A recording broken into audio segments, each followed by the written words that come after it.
We have a presentation this evening that's on our agenda on the school bus demonstration. I think it's a continuation of the original presentation that you had given a couple of months ago. Yeah, you ready? We're ready.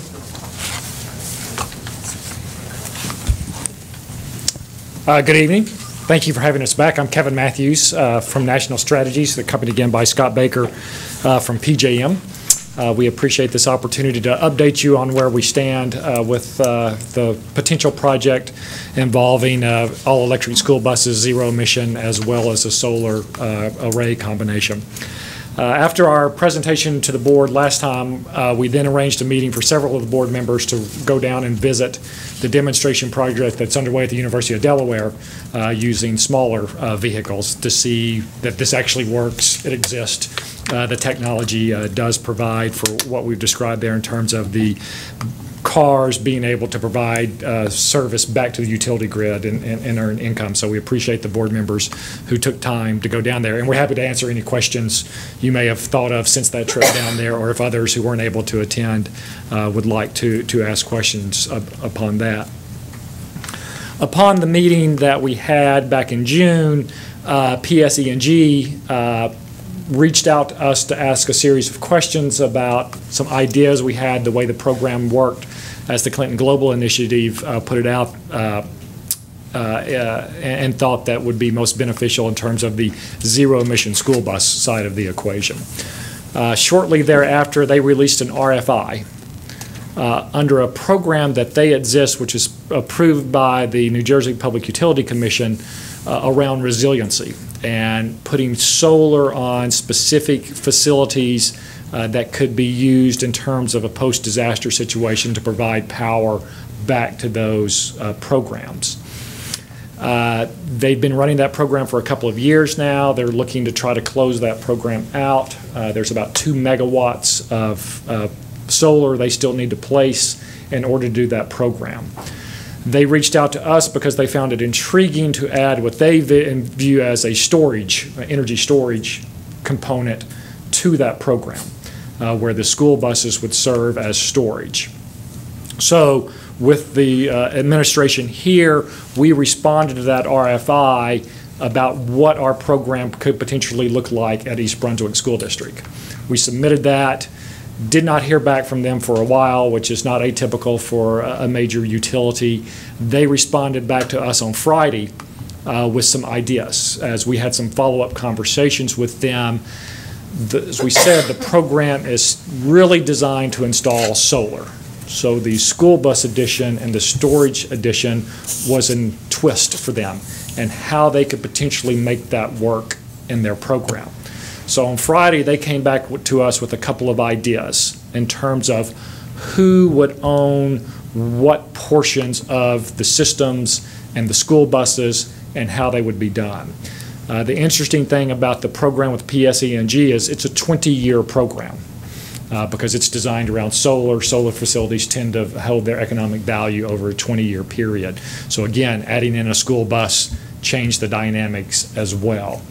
So they've asked us to look at these ideas, and Scott, you want to kind of hand out the two concepts they had there. Get feedback from the school district, feedback from our partners who are involved in this about how these potential projects could work, and then of course submit questions back to them. What do you mean by this? How do you envision this working? Here's some ideas we have about it working.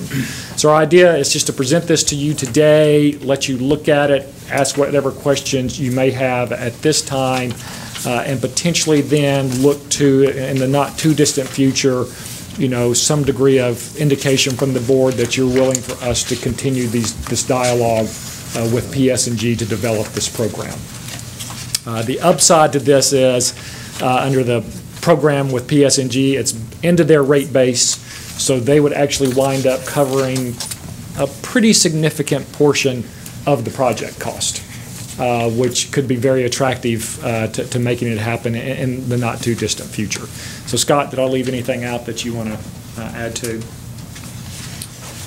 No, I don't think so. I mean, I think it's safe to say that this is new territory for not only East Brunswick School District, but also for PSEG. I mean, I can assure you that nobody else proposed that solar and electric school buses be paired together in a program like this. So I think it's very much an open dialogue between us and PSEG. I was very encouraged by the proposals that they sent back to us. It indicates that they really, put their heads together on this and are thinking about ways to really make this work within their existing solar program. So I was encouraged by that, and I think it's just something that's going to need a lot more dialogue to build. The biggest difference between the two documents, the two proposals they have in front of us, is the yellow boxes and the blue boxes. So if you look, all the boxes are a component of the overall system as PSE&G sees it. The yellow boxes mean PSE&G would own those assets. The blue boxes means some other party would own those assets. So if you notice it's the first proposal, I think, has the blue boxes around the school bus. So under that model, PSE&G would envision someone other than PSE&G owning the school buses and entering into a lease with PSE&G to provide the power back to the grid and potentially the use of those school buses in a disaster situation to be deployed to a facility that would need remote or backup power while the grid was or electricity was interrupted. The other model is, you'll notice, everything's in yellow. PSE&G would own all the assets involved in the program and enter into a lease with the school district or the school bus operator to provide that they would lease the buses from PSE&G and let them be operated in their fleet during that time. But again, in a disaster situation, the buses would be deployed back into the resiliency program for PSE&G. One last component, then I'll be glad to take questions. There could be some options for stationary storage, meaning batteries just placed on the facility that would never move. There's some benefits that we're talking through which may come with that as well. Very complex, I understand. We don't have all the answers by any stretch of the imagination, but we wanted to keep you up to date, begin to get feedback from you all, and if there were grave concerns, really significant things that we should really consider or stop, we want to make sure we're all on the same page at this point in time. So you're asking for us to look at these different proposals and get back to you at this point, or what are you asking of us? I'll let Bernardo. So at this point, these are very preliminary proposals that both Scott and Kevin are going to continue having discussions with the utility on. So right now, I think we're at a point to engage in any questions, to get some additional clarity. I do think that the board will need to provide at least some kind of a commitment in terms of, we are interested in continuing to pursue and investigate, but without making a financial commitment. Yeah, let me ask, related to that, I did see this in Delaware. Incredibly cool. I think four of us did. It was just super cool and something we should be doing. It's as a greener community thing. In English, though, where are we? What's the timing? How far away are we from reality here, so the public understands? I'm not even sure the public gets really exactly what this is and does for us. So if we could recap that and then just tell us where we are on the timeline, I think that might be helpful. We're not 100% sure. So we're kind of at the whims of PSE&G in terms of when they release an RFP. Now, they will not release an RFP until our understanding is they feel relatively confident that somebody can respond to that in success. They just don't want to throw something out there and then not even us apply. That they don't want to waste their time doing that. And that's why they're having some dialogue. We think, though, they want to move to an RFP in the not too distant future, maybe even before the end of the year. And then they have a timeline for responding to that RFP, which is pretty tight. We're going to talk to them about that to get a greater extension, because there are more moving parts to this, quite literally. And that RFP, than there are in the normal the programs. RFP would say what? The RFP would basically lay out to say we will allow PSE&G to install so much solar on our facility. We will agree to have zero-emission school buses with storage capability that will be available to PSE&G. And it will lay out, I would envision from PSE&G, it'll lay out who's going to own what in that RFP as well. Yeah, the RFP is, it's for PSEG to buy a solar facility. To summarize it, it's this program is PSEG buys a solar facility and the energy from that solar facility for 20 years. And that's what they're looking for in an RFP. So the RFP response would be a project. Got it, okay. Yep. Yes? So I just want to make a statement for the public and for the board. For full disclosure, I work for PSE&G, and furthermore, I work within the department that is administering this. And so, you know, I'm going to recuse myself from any decision-making, but I think I can participate in the discussion and the dialogue. Is there anything we've said thus far that needs correction? Or? No, Okay. You know, did they mention that, you know, PSE&G is working with Hopewell Valley, I think it's Hopewell Valley High School. So if you want to speak to somebody who's participating in the pilot program, it's, you know, solar storage, resiliency, you know, the same program. So that project is underway. Good, yeah, thanks for adding that. So similar program, but stationary storage rather than mobile storage. What's unique about this is the mobile aspect. Thank you. Mrs. Becker? Hey.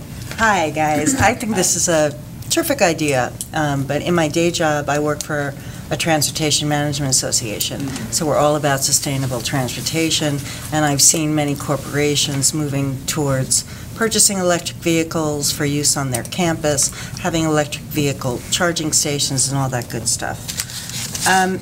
I don't know if you're going to be able to answer this question, because I don't know if this falls under one of the things that you don't have enough information of, so that's fine.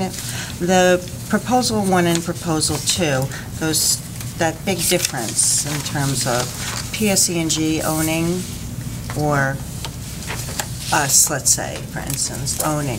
So what's the downside and upside to each of those, or is there, for the purpose of this project, not really going to make a difference?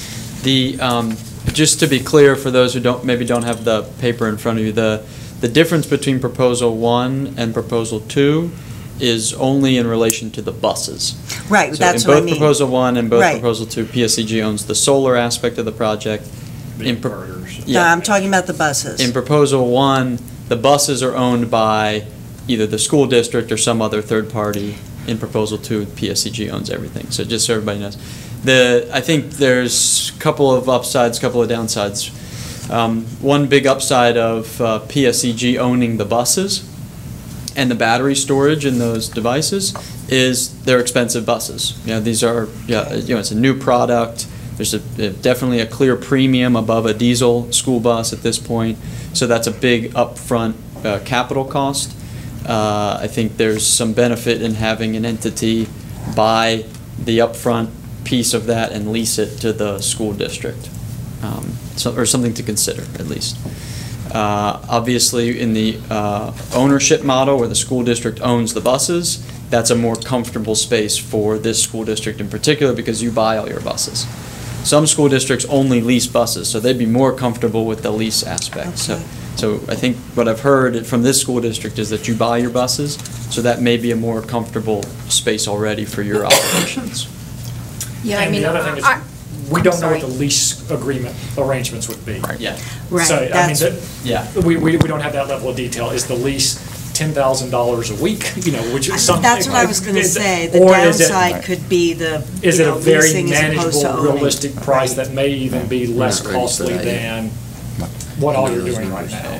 Right, because That's what I- We traditionally can't you even think get in of, the ballpark at right, this leasing point. versus owning always tends to, in the long run, cost less. Less, But right. I think the one thing to keep in mind in this also is this is a 20-year program under PSO. They're going to have to, someone's going to have to replace those buses and replace those batteries Correct. during that 20-year time Very good period. point. Yeah. And that's, a real interesting discussion about how that works. That's a great point. Not only that, but about the maintenance of those buses. If that bus should fail to operate, Yeah. who's going to repair the drivetrain? Right. Repair the batteries, or replace the batteries, and where will it have to be taken for service to get that done? Right. Great point. Yeah, and that's something we do design into the RFP process when we select a vendor. It comes with warranties, it comes with service agreements. So either side's going to have some degree of comfort. That's that. Thank you. I was curious, my recollection is that there was a pilot program in California, and I wondered what model was utilized there, and if there were lessons, that we could learn by taking a look at their experience. Well, under that model right now, the state is paying for the buses. So the school district is not out in any revenue. So Imagine that. there you go. That option. That was a straight grant program for the California Energy Commission and the South Coast Air Quality Management District. We're going into a second phase on that now with the California Air Resources Board. At the exact same time, we're looking at this one, which is an $80 million program, and there are options there for leasing in that RFP coming out. So we're exploring that option also for our project in California. Any other questions? The potential upside we're seeing, just so on the ownership of the bus situation, depending on timing, we're going to be making a pretty significant order for the project in California for a number of buses we're going to be purchasing from some not yet identified vendor. There could be the theory that the buses used here are added in to that purchase, further driving down the cost per price of each bus, because the more you buy, the lower the cost goes down. So that may change the economics of the school district potentially owning them, but we won't know that for a period of time. Yeah, and then just one last comment, because Kevin just triggered something I wanted to mention, is that we are looking at a very cursory cost analysis for all of this. So we got some really good feedback, real data from East Brunswick's school bus operations, your electricity costs, miles per bus, miles per gallon per bus, all of that stuff, and we are looking at that in an economic model, so we hope to maybe share some preliminary data on cost of operation, cost of ownership over the life of the vehicles, and that sort of thing. That'd be good. Yeah, So at some point in the future, we'd like to share that with you. Yeah, that'd be good. yeah. Thank you. I have a couple more questions. Just a little bit about, so where would the solar array be sited? Right now, we were thinking about the bus depot, which is down the road here, but there's also the potential to actually site it at the school as well. What we've talked to PSEG about is that it would be sited at the bus depot where the buses are parked. So that's what you'll see in that model there. On the roof? Question? It could be roof only, it could be roof and parking lot. Or it could be just parking lot. How many megawatts? Do we know yet? We don't know yet. So we don't have an estimate? 2 total. We can't exceed 2. That's what's left in PSEG's pilot program is 2 megawatts total. So we can't exceed that. So But you what don't- that facility will hold, we're planning to do that pretty soon. Okay, so you Estimate don't- exactly what the You don't have a ballpark? PV capacity is. I think it's a couple hundred kilowatts. I don't know. It's not 2 megawatts for sure. And we'll have to bring in a partner engineering firm to help us on that process, and that firm will probably be the lead applicant. PSE&G likes to work more with electrical engineering firms than with school bus demonstration operation people, which I think I can understand that. And just to clarify then for everyone here, I think, there's some bullet points that are back here. So what PSE&G is doing under this solar pilot is, owning and operating, we own and operate solar arrays on third-party properties, and we pay a lease to the third parties. So that's part of the income that would go to the third party, is the lease for the use of your site to install solar. The added twist in this pilot program is, and in fact, we've done that actually in Newark Public Schools. And I built that, I built those systems with Newark Public Schools. We had a number of arrays put on their roofs and on carports, so they get a lease payment. Here, it's being tied into storage, which would provide backup power. And I think in the case of Hopewell High School, it's being used, I think, as an emergency shelter, if I recall. So I'm not, and so just to be clear for everybody, I'm not currently involved in the operation of, it's called the Solar for All program. I formally actually manage that program, but I'm not currently doing it. So I'm staying out of any discussions that are occurring within PSE&G on this project. So any questions that I'm raising are purely based on what I'm seeing in this sheet of paper, which I'm seeing for the first time today. So I just wanted to make sure everybody understood. You know, I've made it clear to my associates at PSE&G, my role here on the Board of Ed, and making sure that I stay clear of any discussions, you know, leading up to whatever may take place in the future. Thank you. And just so people are clear what the buses may be used for, there's a wide range in a post-disaster situation. They could be driven to a facility and plugged into that building to use to provide power to that building, to a traffic intersection, all the way down to the concept of installing USB charging stations at each seat so that it could be driven into an area and people could walk in a sheltered environment and simply charge their cell phones, charge their laptops. That's something we learned after Sandy, is people who didn't own cars did not have the ability to charge cell phones, and it could be just as simple as that type of operation. And you'll see that kind of listed down the side there. Kevin, just a clarification, you mentioned about solar arrays in parking lots. Are you talking about canopies with solar panels on top that vehicles could park underneath? That's generally the way that works. So there were essentially three pieces to this based on the conversations that we had prior to the meeting. The original discussion that we had back in June was focused on the electric vehicle aspect, and where the buses would basically become mobile batteries. They'd also be putting power back into the grid at peak demand periods.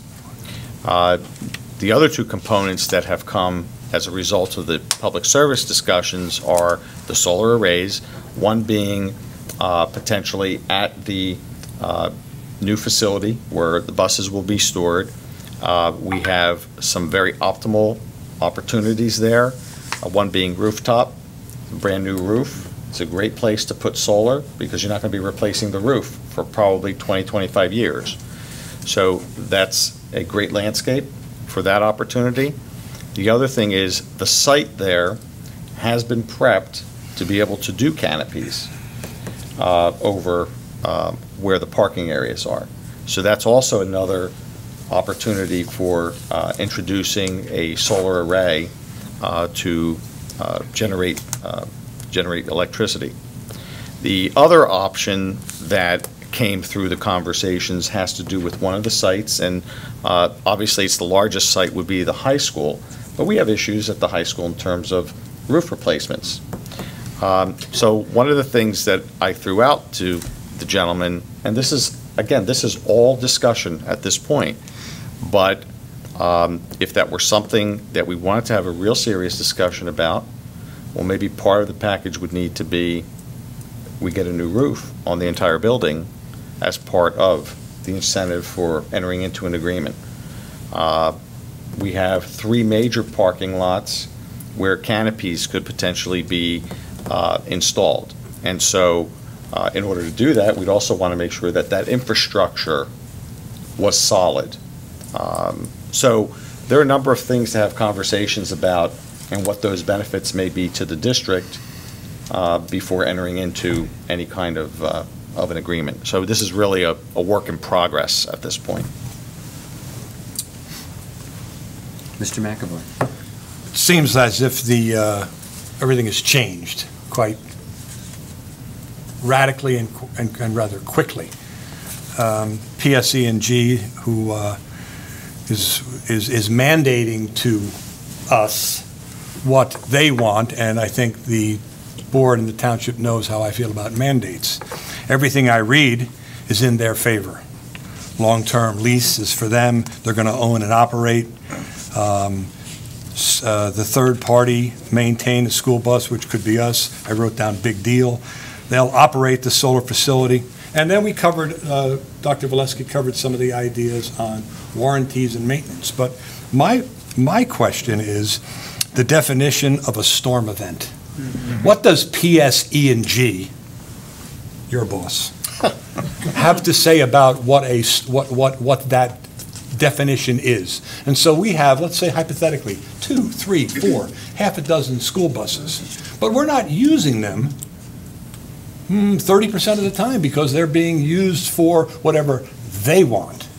So very wishful thinking, Mr. Juliana, about some of the ideas you brought forward, but there is going to be some deep discussion about this. Absolutely. The devil's going to be in the details. Right. And it usually is. You know, I'm not a proponent of the lease piece, but we don't know what that means. Is it a lease for $1? Right, I'm just I learning mean, this. we don't know. We're counting and so on that's Kevin where and- that's where the details will start to make the difference as we vet this further and determine what's the benefit for us, because clearly there needs to be a benefit for the district. Right. And it needs to be something worthwhile. Yeah, and if I can comment, it's just to clarify, PSE&G's program is not a mandate on anybody. It is an optional program. It's one in which that if the school district with its partners chooses to participate and submit a proposal in the RFP, subsequently in the contracting stage, there will be robust negotiations. And I can tell you that from firsthand knowledge, having completed all the leases under the first stages of our Solar for All program. So it's not a mandate. It's an optional participation by the school board should you all wish to participate, and I will be recusing myself from that. And that there will be definitely a lot of details to be worked out, as we pointed out and discussed at the very first meeting we had, whenever that was, a couple of months ago, a lot of details. Yeah, just wanted to comment on your comments, Mr. McAvoy, that this program is somewhat unique in that it's the utility buying the solar project and owning and operating it, whereas a lot of utility programs, they just buy the energy from that project. So there's pros and cons to both. I think the pro of PSEG owning the project is that they also operate it. So you don't have to hire a maintenance person or sign an O&M contract for that. That's all taken care of. So just something to consider. Right, and if we didn't have PSE&G, who could provide this service? Jersey City Power and Electric? Atlantic City Power and Electric? Well, no, because they're not your... Right, yeah, so who and could provide the if- service? but- A third-party solar installation company. If you wanted to install solar on your building, you could hire another third-party solar installation company that would own and operate and maintain the... They wouldn't be interested in this, though. No, they would No, not they be would interested in not. this, no. Thank Yes, you're So right. this program, though, this is a pilot program. Yes. And the purpose of it is to learn. So post-Sandy, the state was very interested in creating assets that would be out there that would be available in the event of a major storm, and to be defined, right? As Right. Mr. McAvoy pointed out, we're going to have to define what is a storm and to make sure those assets are available to the school when we need them, because that's really our goal is first and foremost to our students. So we'll have to make sure that, the arrangement is, not shortchanging our students. It's a very discussion that we had. But, in the case of the week we were down for Sandy, that's clearly in the realm of, what would benefit everybody, and then you have some grayer areas, and I think that is to be defined. One of the things I just wanted to state that, and to play off Mrs. Chu's statement about students, I look at this as emerging technology, and what type of design an electric bus has today will change dramatically in 5 or 10 years. And I look at it as a mobile STEM project for our students. It's an opportunity to create a library or a laboratory for hands-on experimentation and really immerse our students in this new technology where careers, I believe, will be abundant in the future. But it doesn't change every 5 to 10 years, it changes every 6 10 months. I Yeah. mean, the order we place for the first buses versus the order we're getting for the next 20 buses, the technology's substantially different and better. All I know is the Tesla I wish for all the time, the price never comes down, so. Yeah, but the technology gets better and you do it on a grander scale and the price will ultimately in time come down. Yeah. And the return on investment then comes better, so it's always devil is in the details and in the numbers, but I find it terribly exciting. Yeah. So. Good. One thing I'd just like to follow up on is we had talked about the fact that in California, the state had purchased the buses, but wasn't it necessary to enter into an agreement with utility companies there? Yeah. And so that there, again, there should be things that we can learn Yes. from their experiences in terms of Anyway. what would be advantageous. Yeah, for us and as a fortunately, district. having Scott's firm, company be a part of our program, they run the grid here in New Jersey. It's going to save us significant headaches. Yeah, the reason we suggested the trip down to the University of Delaware is because that is somewhat what we're trying to replicate here. So we are not necessarily reinventing the wheel, but we only have one project to learn from, which is good, but we want to do more of these projects to learn even more. And this is a different style vehicle. This is a school bus transporting kids to school. The project in Delaware is vehicles that are just being used on campus. Yeah. So it's different. But to your point, I think we have been through this at least once before. So there's very good learnings within the Mid-Atlantic region. We don't necessarily have to look to California. And just so you know, the agreement in California, it's an interconnection agreement. The Southern California Edison is not providing any funding for the buses, but they are agreeing to an interconnection agreement so the buses can transport energy back up the lines. And just so everybody understands what's going on around safety and issues around that, the first bus will be completed actually in the next 3 weeks. It will then be shipped to Denver, to the National Renewable Energy Laboratory, where it will spend the next 4 months going through a series of tests simply around the back and forth flow of energy for DOE to come in and test it against all the standards that it would need to meet to be deployed out into the field. So we take those things very, very seriously and make sure everything's right before we put it out there. And just to clarify, the DOE, we're not talking about the Department of Education No, testing. I'm sorry, the Department of Energy. We're talking about the That's correct. Department of Energy. Department, yes, you're correct. Just one more. And could you just talk to the community about the fact that the buses are going to sit idle a week in June, all of July, all of August, and how that could be cost-effective for us? Actually, they sit idle. I don't have the exact number, but from what Bernardo sent us about how often the buses run, how many miles they drive, and how many hours they're out on the road, out of 8,760 hours per year, the buses sit idle about 7,300. So it's a vast majority of the time the wheels are not going round and round on the buses.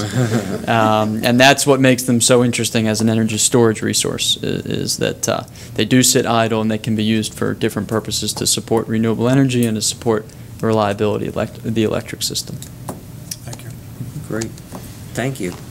We're happy to answer any questions as they come up to you. Bernardo knows how to get in touch with us, so if something you didn't think tonight, please do that. But we do look forward to continuing the dialogue and hopefully finding a path forward to make this program work here in East Brunswick. We're actually the coalition that's running this from the Clinton Global Initiative. We're very excited about making it happen here. See a lot of upside to it. Thank you. Thank you. Thank you. Thanks, Kevin. Thank you. Thanks, Scott.